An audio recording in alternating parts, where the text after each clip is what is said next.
नमस्कार, आप देख रहे हैं एनएमएफ न्यूज। मेरा नाम ऋतिक ठाकुर है।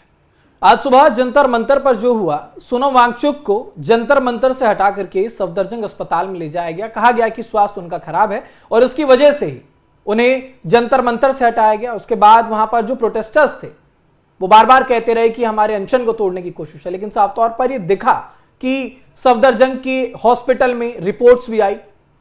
सोनम वांगचुक लंबे समय से अनशन पर थे और इसकी वजह से कहीं ना कहीं जो उनकी तबीयत है वो बिगड़ रही थी। लेकिन अब इन सबके बीच क्योंकि मुद्दा बहुत बड़ा हो गया था, सीजेपी का जो प्रोटेस्ट शुरू हुआ था नीट मुद्दे से लेकर के, अब वो क्योंकि भटकने लगा था। उस मंच पर कभी लिंग की बात हो रही है कि मेरा लिंग मेरा सम्मान, कभी वहां पर श्री राम का अपमान किया जा रहा था, कभी वहां पर यह कहा जा रहा था, अलग अलग तरीके की मतलब जो धार्मिक टिप्पणियां थी वो वहां पर की जा रही थी। अब इन सभी के बीच क्योंकि आज मुद्दा बड़ा था, सोनम वांगचुक जब वहां से हटे तो हमारी टीम से भी जो हमारे सहयोगी हैं वो कवरेज पे गए। लेकिन आप लंबे समय से देख रहे होंगे यही सीजेपी है जो बार बार कहती है कि हमें मेन स्ट्रीम मीडिया दिखा नहीं रही है, हमारे मुद्दों को छुपाया जा रहा है। और यही मीडिया बार बार उनसे पूछती है कि अगर आप धर्मेंद्र प्रधान की जगह किसी और को देखना चाहते हैं तो आपके नाम, आपके जहन में किसका नाम आता है, सारी बातें उनसे पूछी गई। और ये बदतमीजी सीजेपी के प्रोटेस्ट में लंबे समय से हुई है, पहले भी हुआ। मैं आपको पहले वो तस्वीरें दिखाता हूं जो हमारे सहयोगी क्योंकि मेरे साथ हैं, आप देखेंगे शिवशंकर मेरे साथ जुड़े हुए हैं और मेरे सहयोगी नीतीश ठाकुर जुड़े हुए हैं। ये दोनों ही आज सुबह सीजेपी के प्रोटेस्ट में कवरेज पर गए थे। एक बार वो तस्वीरें पहले आप देखिए किस तरीके से बदतमीजी की गई। आप इनके कहने पर निकालेंगे क्या मीडिया वालों को? आपको कहने पे इनके कहने पे निकालेंगे? हाँ, हिंदू मुस्लिम कौन से हिंदू मुस्लिम? नहीं, ये निकालने की बात कर रहे हैं। ये इस तरीके से प्रोटेस्ट आप नहीं सुनिए, आप जीत नहीं, आप जीत दीप के कह रहे हैं मीडिया से सम्मान से बात करो। आप लोग ऐसे बात कर रहे हो मीडिया से। सर इसने लात मारी, इसने लात मारी मुझे, इसने मुझे लात मारी। आप इसको पकड़िए सर, इसको सर ये गलत हो जाएगा, ये गलत हो जाएगा। ही किक्ड मी, ये गलत चीज है। आप मैं आराम से जा रहा हूं सर और मेरे साथ इस प्रकार की अभद्रताएं की जा रही है, मुझे लात मारा जा रहा है। उसकी फुटेजेस आप देखिए।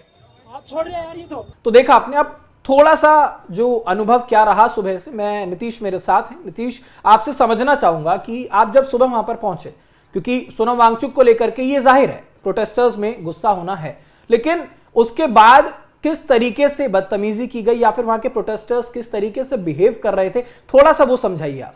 देखिए, सबसे पहली चीज अगर हमें सीजेपी के प्रोटेस्टर्स के मॉडस ऑपरेंडी को समझना है तो आप ये समझिए कि कभी भी कोई भी पत्रकार अगर उनके पास जाएगा, उनसे बातचीत करने का प्रयास करेगा, तो ये शुरुआत ही ऐसे करते हैं कि चलिए जब तक आप उनके पक्ष की बात कर रहे हैं तब तक आप बहुत अच्छे पत्रकार माने जाएंगे। आप उनके लिए समझिए कि वो जो उनका सो कॉल्ड अवार्ड है रेमन मैग्सेसे भी आपको मिल जाना चाहिए। लेकिन जैसे ही आप उनके प्रति कुछ सवाल पूछ दे कि भाई आपके प्रोटेस्ट में ये बातें जो कही जा रही है इसमें कुछ बातें बेसलेस नजर आ रही हैं, तो आप उनके बारे में क्या कहना चाहेंगे, तो उसके बाद ही वो पूरा एक मोडस ऑपरेंडी है कि सारे के सारे लोग आपके इर्द गिर्द खड़े हो जाएंगे। लगभग वहां पर 100 से 150 लोगों की संख्या थी जब हमारे साथ वहां पर बदतमीजी हुई। और आप समझिए कि जबकि उन्हीं के सीजेपी प्रोटेस्ट में एक युवक खड़ा होकर के कह रहा था सोनम वांगचुक की तुलना उसने गधे से की। आप यह समझिए कि देश में सोनम वांगचुक को लेकर के कितना ज्यादा स्नेह, कितना ज्यादा प्रेम की बात की जाती है, और वहीं दूसरी तरफ उसी सीजेपी, उसी कॉकरोच जनता पार्टी का एक युवक खड़ा होकर के उन्हें गधा कह रहा है। और उसके बाद मैंने उसको बोला भाई कि आप ऐसा क्यों कह सकते हैं, आपकी ये बात बिल्कुल गलत है। तो उसके बाद से ही इन्होंने क्या किया कि इन्होंने समझ लिया कि अब यहां तो हम फंस गए, यहां तो हमारा एक पॉइंट निकल गया जिससे पूरी दुनिया के सामने प्रूफ हो जाएगा कि सोनम वांगचुक का कॉकरोच जनता पार्टी वाले केवल और केवल इस्तेमाल कर रहे हैं। तो उसके बाद ही इन्होंने चारों तरफ से मुझे घेरना शुरू कर दिया, मेरे साथ जो हमारे कैमरामैन थे उनको भी घेरना शुरू कर दिया। और उसके बाद धीरे धीरे करके आप समझिए पहली चीज इधर क्या होती है कि हमारे जो पुलिस ऑफिशियल्स होते हैं वो हमें डिटेन करके नहीं लेके जा रहे हैं, बल्कि कॉकरोच जनता पार्टी के अंदर रौनक खत्री जो ड्यूसू का इससे पहले प्रेसिडेंट रह चुका है, वो उसके और उसके जो समर्थक थे वो मुझे धक्का देकर के लेके जा रहे हैं कि तुम निकलो यहां से, जंतर मंतर से निकलो। और मैंने वहां पर सवाल किया कि जंतर मंतर किसी की जागीर नहीं हो सकती है कि आप किसी को मौका नहीं देंगे कि भाई कौन व्यक्ति यहां पर खड़ा होगा, कौन नहीं होगा। जितना जंतर मंतर आपका है उतना ही इस देश के दूसरे नागरिकों का भी है। I am a journalist too, तो मैं वहां पर खड़े होकर के सवाल कर सकता हूं, इट्स माय राइट्स। और उसके बावजूद भी वो लोग मेरे साथ धक्का मुक्की कर रहे थे। वो तो भला हो कि वहां पर दिल्ली पुलिस के कुछ कर्मी वहां पर खड़े हुए थे, सुरक्षा कर्मी। मैं उनके पास गया, मैंने उनसे बोला कि प्लीज हेल्प मी, और उसके बाद वो मुझे वहां से बाहर निकाल करके सेफली लेकर के गए। और उसके बावजूद भी उन्होंने प्रयास किया कि मुझे लात मारी जाए। इस प्रकार की अभद्रता ये कॉकरोच जनता पार्टी वाले कर रहे हैं। ये जो लेफ्टिस्ट अपने आप को एजुकेटेड दिखाने की कोशिश करते हैं, दिखाने का प्रयास करते हैं कि हमसे बेहतरीन तो कोई व्यक्ति ही नहीं है, हम इस दुनिया को चलाना जानते हैं, कम्युनिज्म से बेहतर कोई इस पूरे देश को चलाना नहीं जान सकता है। उन्हीं लेफ्टिस्ट ग्रुप के लोग खड़े होकर के एक पत्रकार को लात मार रहे हैं और ये लोग खड़े होकर के बोलते हैं कि भाई इस देश में डेमोक्रेसी नहीं है। आप डेमोक्रेसी के फोर्थ पिलर के ऊपर लात मारने का प्रयास कर रहे हैं। क्या ये डेमोक्रेसी का सेंस होता है? ये सारी चीजें समझ में आनी चाहिए। ठीक है नीतीश, क्योंकि जो ये घटना यहां पर हुई ऐसा नहीं है क्योंकि ये पहली बार हो रही है, ये इन लोगों के शायद मैं ये कहूं हैबिचुअल हो चुके हैं इस चीज के लिए, क्योंकि मैंने कई बार देखा है मीडिया को देख करके ये लोग अजीब तरीके का व्यवहार कर रहे हैं। हमने ऐसा नहीं है पहली बार कि हम आपकी बात कर रहे हैं या फिर यहां पर लगभग जो लोग पहुंचते हैं, जैसे कि आपने कहा भी, इन्हें जो कहना है वही इन्हें सुनना भी है। जो ये चाहते हैं ये कि कैमरे के आगे हम बोले और हमें सपोर्ट किया जाए, सिर्फ एक सपोर्टिव मीडिया चाहते हैं। अगर इनके विरोध में कोई बात की जाए तो शायद इन्हें वो बात पसंद नहीं आती। शिवशंकर मेरे साथ हैं। शिवशंकर, मैं थोड़ा सा आपसे भी समझना चाहूंगा क्योंकि आप भी सुबह वहां पर पहुंचे हुए थे और किस तरीके, क्योंकि मैंने आपकी भी, हम देख रहे थे वीडियो में, आप बार बार कहते कि कोई हूटिंग कर रहा है, बदतमीजी कर रहे हैं, पुलिस वालों से आपने भी गुहार लगाई कि थोड़ा सा देखिए कॉपरेट ये लोग बिल्कुल नहीं कर रहे हैं। आप मुझे थोड़ा सा बताइए अपना एक्सपीरियंस क्या था। बिल्कुल, जिस तरीके से ये खबर आई उसके बाद हमें भी लगा कि कवर करना चाहिए इस मुद्दे को। और जब हम पहुंचे जंतर मंतर पर तो हमारा सीधा सा ये था कि जो भी सामने हमें दिखेगा हम उनसे बात करने की कोशिश करते हैं। जैसे वहां पर हम एंटर किए तो वहां सामने जो है जिस तरीके से कुणाल कामरा ने जो स्टेज से कहा उसको लेकर कुछ लोग विरोध कर रहे थे। वहां पर वो अपनी बातें रख रहे थे कि इस प्रोटेस्ट को हम क्यों सपोर्ट करें, और वो सवाल उठा रहे थे कि जहां पर हिंदुओं की आस्था का अपमान हो रहा है, मजाक उड़ाया जा रहा है, भगवान राम का मजाक उड़ाया जा रहा है, तो अगर हम सवाल पूछ रहे हैं तो वहां पर इसी को लेकर बहस हो रही थी। हम इस बीच पहुंचे और हमने माइक लगा दिया कि भाई क्या दिक्कत है आपको।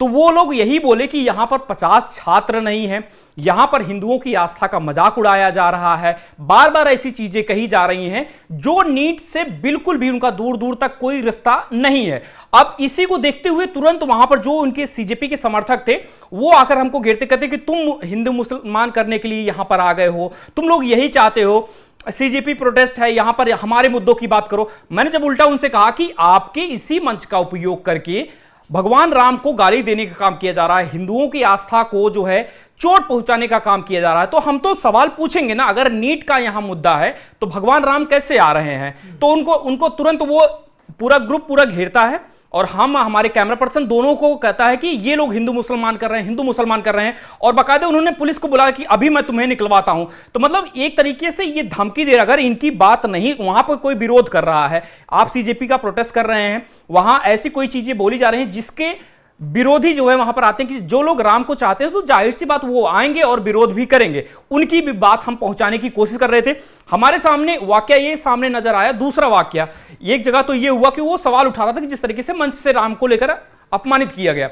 दूसरी जगह वहां एक बुजुर्ग थे, वो राम नाम लिख रहे थे चावल के अक्षरों से, उनको बाकायदा घेर कर बोला जा रहा था कि यहां राम की चित्र को हटा दीजिए, आप जो है इस प्रोटेस्ट को, हाँ ये आज की घटना है, वो कह रहे हैं कि राम भगवान का जो ये चित्र लगा है इसको यहां से हटा दीजिए, आप जो है हमारी जो हमारा प्रोटेस्ट है इसको खराब कर रहे हैं। अब राम के नाम या उनका चित्र लगाने से कैसे इनका प्रोटेस्ट खराब हो सकता है? और जब सवाल पूछ लो तो ये बोला जा रहा है कि नाम रहेगा अल्लाह का, तो वो तो खुद वहां पर जिक्र जब अल्लाह का कर रहे हैं, तो अगर कोई राम का जिक्र कर रहा है तो दिक्कत क्या? मैं ये नहीं कहता हूं कि वहां पर जिक्र करना चाहिए, मैं साफ कहता हूं कि ठीक है वो जगह नहीं है, आप ना तो राम का नाम लीजिए, अपना अल्लाह का नाम कीजिए। आप कीजिए वहां पर बात नीट की, आप कीजिए बात वहां पर धर्मेंद्र प्रधान की, आप कीजिए बात वहां पर सोनम वांगचुक की, लेकिन बावजूद इसके ये तो वो लोग खुद वहां पर पहुंच करके, मैं नाम लेके बता रहा हूं, नंदिता नारायण जो वहां पर पहुंच के कहते हैं कि नाम रहेगा सिर्फ अल्लाह का, तो सांप्रदायिकता तो आप खुद फैला रहे हैं ना वहां। नहीं, लेकिन ये सामने नजर आता है कि इनको दिक्कत है, हिंदुओं की आस्था को चोट अगर पहुंचाते रहिए। आप बहुत अच्छे जर्नलिस्ट हैं, आप बहुत अच्छे पत्रकार हैं, आप उल्टा अगर सवाल कर दीजिए, जैसे नीतीश भी बता रहे थे कि अगर उल्टा सवाल आपने थोड़ा सा, जो चीजें वहां पर हो रही, क्योंकि नीट पर वहां पर कम बात हो रही है, आस्था पर चोट हिंदुओं की सबसे ज्यादा किया जा रहा, और उनसे पूछो तो वो सीधा ये कहते हैं कि नहीं, मेरे हिसाब से मुझे नहीं लगता कि ये आस्था का कोई अपमान हो रहा है, हिंदुओं का अपमान हो रहा है। मतलब आप राम को गाली दीजिए वहां सही है, अल्लाह को नहीं गाली दीजिए। अल्लाह का नाम अगर ले लेंगे या कोई सवाल पूछ लेंगे फिर दिक्कत हो जाएगी, फिर आपको हुटिंग किया जाएगा, आपको गोदी मीडिया बुलाया जाएगा, आपको निकालने की धमकी दी जाएगी, पुलिस को बुलाकर कहेंगे कि हम आपको अभी निकलवा देते हैं। ये मेरे साथ हुआ। मैंने पुलिस वाले से पूछा कि भाई मैं यहां कवर नहीं कर सकता हूं? जो सवाल कोई एक जनता, कोई पब्लिक में से कोई एक आके विरोध कर रहा है कि मंच पर ऐसी चीजें कोई बोली गई हैं जिसका वो विरोध कर रहा है, तो उसका भी उतना अधिकार है जितना सीजेपी के समर्थक का अधिकार है कि यहां पर आकर वो अपनी बातें रखे। वो भी अगर बात कर रहा तो वो भी सही कर रहा है, तो उसके ऊपर माइक लगा रहे, इतना गुस्सा कि भाई आप हमारी बातें सुनिए। उसको हटा रहे हैं, धक्का मुक्की कर रहे हैं, उसको निकाल रहे हैं। मतलब एक तरीके से गुंडागर्दी आप कहिए कि वहां सीजेपी के समर्थक एकदम गुंडागर्दी पे उतर गए हैं कि पत्रकार अगर उनके हित की बात कर रहे हैं, उनकी बातें कर रहे हैं, तो ही आप वहां पर प्रोटेस्ट जो है कवर कर सकते हैं। ठीक है नीतीश, मेरे साथ अभी मैं आपसे एक बात और आखिरी जानना चाह रहा हूं थोड़ा सा, क्योंकि जर्नलिस्ट के साथ जिस तरीके की मंशा उनकी शायद हो गई है, क्योंकि बार बार ये लोग कहते हैं कि हमारी बातों को तो दिखाया नहीं जाता। अब कोशिश हर बार ये होती है कि इनकी सभी बातें जो भी जायज मांगे उनको भी आगे दिखाया जाए। नीट के पेपर्स के लेकर बात हुई तो उसके बाद भी कोशिश की गई कि उन बच्चों के पेपर्स ठीक ठाक तरीके से हों। इंडियन एयरफोर्स के जो फ्लाइट्स हैं उसमें लाया गया, इनके पेपर्स को उन जेट्स में लेकर के आ गया, सारी चीजें हुई। लेकिन सबके बीच में आपसे समझना चाहूंगा, क्योंकि जर्नलिस्ट के साथ तो बदतमीजी हो रही है, वहां जो पुलिस बल है, जो सुरक्षा कर्मी वहां पर हैं, उनके लिए कितना चैलेंजिंग है इन लोगों को वहां पर संभाले रखना, वहां का माहौल मेंटेन रखना, क्योंकि 20-21 दिन से वो लोग भी वहां पर लगातार मुस्तैद हैं। देखिए, बीते 28 दिनों से जब से वहां पर दिल्ली पुलिस वहां पर मौजूद है और इनकी सुरक्षा के लिए, सबसे अजीबोगरीब बात आप ये देखिए कि दिल्ली पुलिस इनकी सुरक्षा के लिए वहां पर खड़ी हुई है। दिन रात बारिश हो, कुछ भी हो, वो एनी टाइम इनकी सिक्योरिटी के लिए जितने भी प्रोसेस होते हैं, जितने भी प्रोटोकॉल्स होते हैं, वो सब पूरा कर रही है। और उसके बावजूद भी ये लोग दिल्ली पुलिस के खिलाफ नारे लगाते हैं, दिल्ली पुलिस मुर्दाबाद के नारे लगाते हैं। अभिजीत दीप के मंच पर खड़ा होकर के और वो दिल्ली पुलिस के खिलाफ अभद्र भाषाओं का प्रयोग करता है। तो ये सारी चीजें बताती हैं कि ये किसी के सगे नहीं हो सकते। अगर आप एक बात बताइए, हमने यहां पर आज के दिन भी ये रिपोर्ट किया कि यहां पर खड़े होकर के एक व्यक्ति ने बोर्ड पर लिख रखा था कि सुरक्षा बल भी कहीं ना कहीं सारी चीजों में मिला हुआ है। अब एक बात बताइए, जो सुरक्षा बल आपके लिए गलवान घाटी में खड़ा रह करके आप अपनी जान का दाव लगाकर इस देश की सुरक्षा में खड़ा रहता है, आप उसके बारे में नहीं बोलेंगे। दिल्ली पुलिस से आपकी नफरत इस प्रकार की है, दिल्ली पुलिस ने इस देश के लिए क्या कुछ किया है, आप जाइए दिल्ली पुलिस मेमोरियल में, आपको पता चलेगा कि कितने लोगों ने बलिदान दिया है। तो आपको समझना चाहिए कि आपकी फाइट इस नेशन के लोगों के अगेंस्ट नहीं है, इस नेशन के जर्नलिस्ट्स के अगेंस्ट नहीं है, इस नेशन के पुलिस ऑफिसर्स के अगेंस्ट नहीं है। और आप मजे की बात देखिए कि ये सारी चीजें तो हो ही रही थी।